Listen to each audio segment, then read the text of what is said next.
all the aspects of the strategy so that the vote in a sense becomes a sort of referendum on the budget or on that economic strategy. Growth at any cost kind of an approach, after which resources are transferred to specific groups in search of votes. And that's where the budget does not come up with anything that is specific.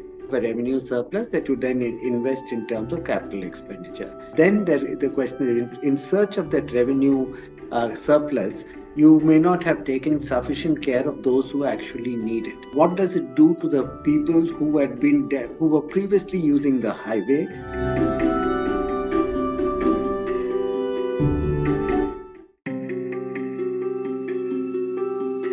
See, the election budget for any party, any finance minister is always a challenge. Ideally, in a democracy, you would have an economic strategy and the budget would reflect that strategy. And in an election here, you would have the budget reflecting all the aspects of the strategy so that the vote in a sense becomes a sort of referendum on the budget or on that economic strategy. Over the last few years, that has not been happening, largely because the governments are not presenting an economic strategy at poll time. What is being done is a growth at any cost kind of an approach, after which resources are transferred to specific groups in search of votes. Right. So you have a growth followed by welfare kind of an approach, and that is the same thing that is being done here. The difficulty is that it is not you can see it in this budget because there are concessions or there are allocations made for temple renovation, there are allocations made for specific temples, there is a transfer of funds to budgetary transfer, if you like, to specific groups, particularly women agricultural workers, farm workers. So you're getting a sense of direct benefit transfer that you have to specific groups with the hope of political benefit, one could say. Right? Now, that is the political part of it. But for that to work over a sustained period of time, you need a growth strategy that would work there. And that's where the budget does not come up with anything that is specific. For instance, there is an issue that comes up with regard to a type of growth that is there, whether it's sustainable, what it does to inequalities. All these issues are there, and the budget doesn't quite come up with a meaningful solution. One is the financial situation, that is in terms of basically what is the ideal for a budget is that you have a revenue surplus that you then invest in terms of capital expenditure. And for the first time in quite a few years, you've got a revenue surplus in this budget. So that's a very positive thing. But if you're looking at it in terms of what it does to the citizens as a whole, to the population as a whole, then the question is, in search of that revenue surplus, you may not have taken sufficient care of those who actually need it. You might also have growth strategies that actually increase the demand for welfare. And like a simple example, a popular example is you take the Bangalore or Bengaluru-Mysore expressway, the 6-lane expressway. It will get you to from the outskirts of Bengaluru to the outskirts of Mysore, I think maybe 1.5 hours if you like. But the issue is really what does it do to the people who were previously using the highway or getting a benefit from earlier traffic. I don't think, you can use individual criteria to say something is ahead of time, but essentially in terms of balanced growth, I'm not sure that we are onto. There are too many, we are dependent, we are a single center growth strategy we have. We are dependent on Bengaluru to provide the growth for the state as a whole. Now, what happens as a result of that is regions, we have talked about the northeast, but also places like Chamarajanagar or even parts of some of the districts of Kittur, Karnataka. These are all areas that are in desperate need of economic benefit. And this strategy of Bengaluru-led growth sort of does not provide for that, does not allow for that. For various economic reasons, you could see that. That's a kind of growth strategy. There's nothing in this budget to try and alter that. Whereas if you take a neighboring state like Tamil Nadu, it has much more dispersed industrialization. Kerala has a problem of a different kind. It's very remittance dependent, etc., which has its own logic and its own problems. But rather than ranking them, I think each state has a different set of issues. But in terms of dispersed industrialization, I would think Tamil Nadu is the only state in the south that has managed that quite well. If you don't mind my interrupting you, it's not just the allocations. Bangalore has a growth dynamic that it has developed over the years. It had an investment in heavy industry in the public sector. Then it had an investment in educational institutions going back to the Maharaja's time, with the Institute of Science and UVC, etc. It had the basis for generating technical manpower, so that when the technology allowed for it, when you had the communications revolution, it grew on its own. Now that growth is continuing even even today. The major chunk of the growth is coming from the IT sector and from technology related growth. So it's becoming very concentrated in the sector. So how do you transfer that growth?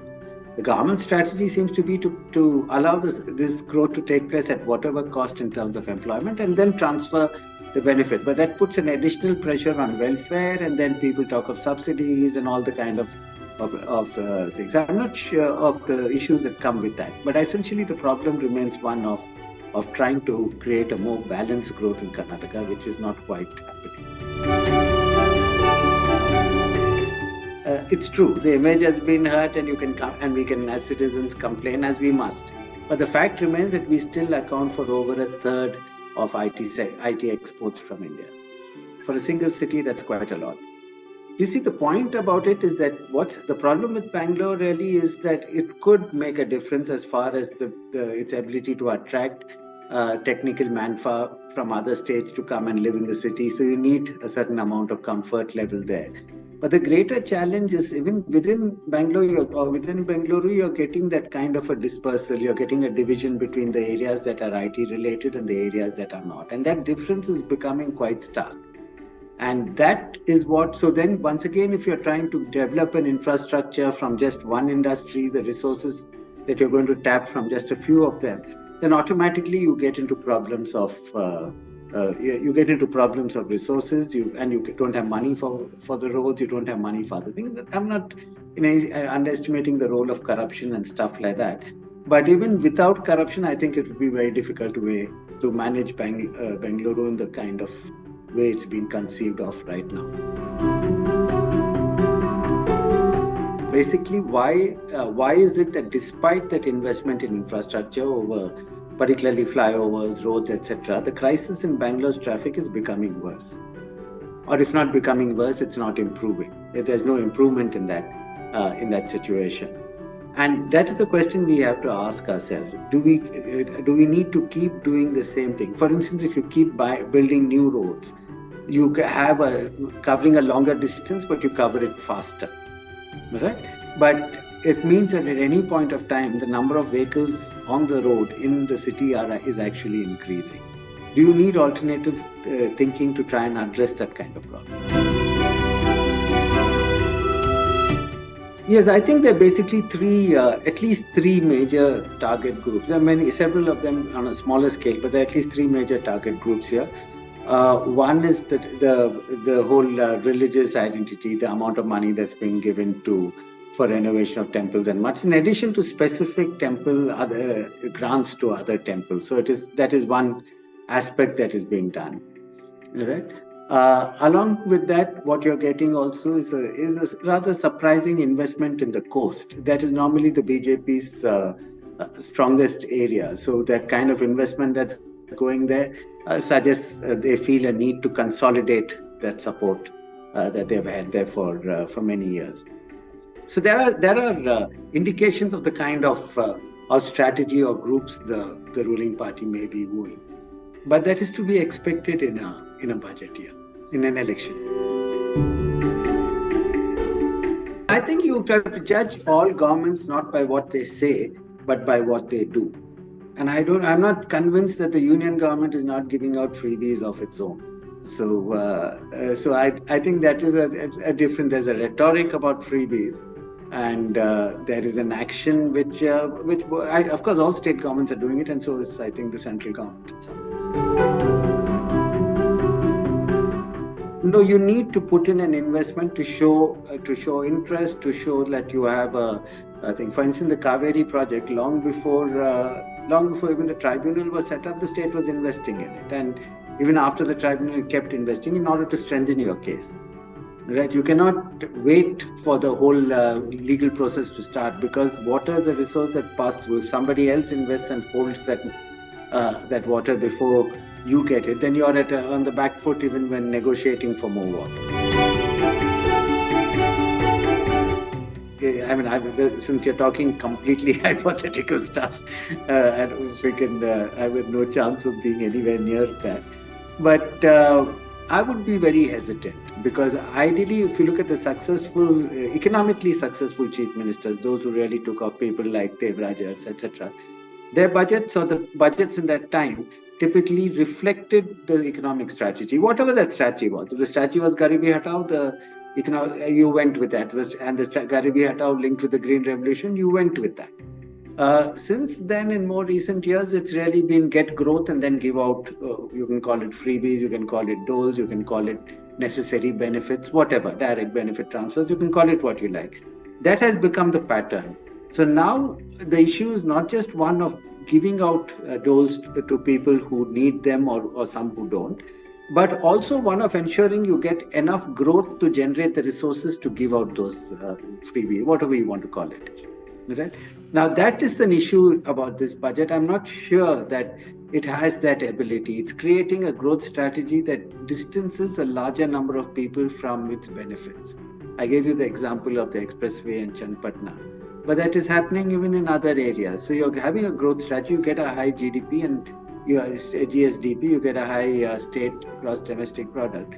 But the fact remains that more and more people are not benefiting from it. No, I think the idea of symbols is extremely important in Indian politics. I mean, it's not just the verbal sort of ways of communication, it's also the symbolic ways of communication. And that is, I think, been established right from the time of Gandhi on to more critical periods later, also more violent periods later. Gandhi did largely for non-violence, but here you have it represents a more violent politics as well. But symbols are an important form of communication.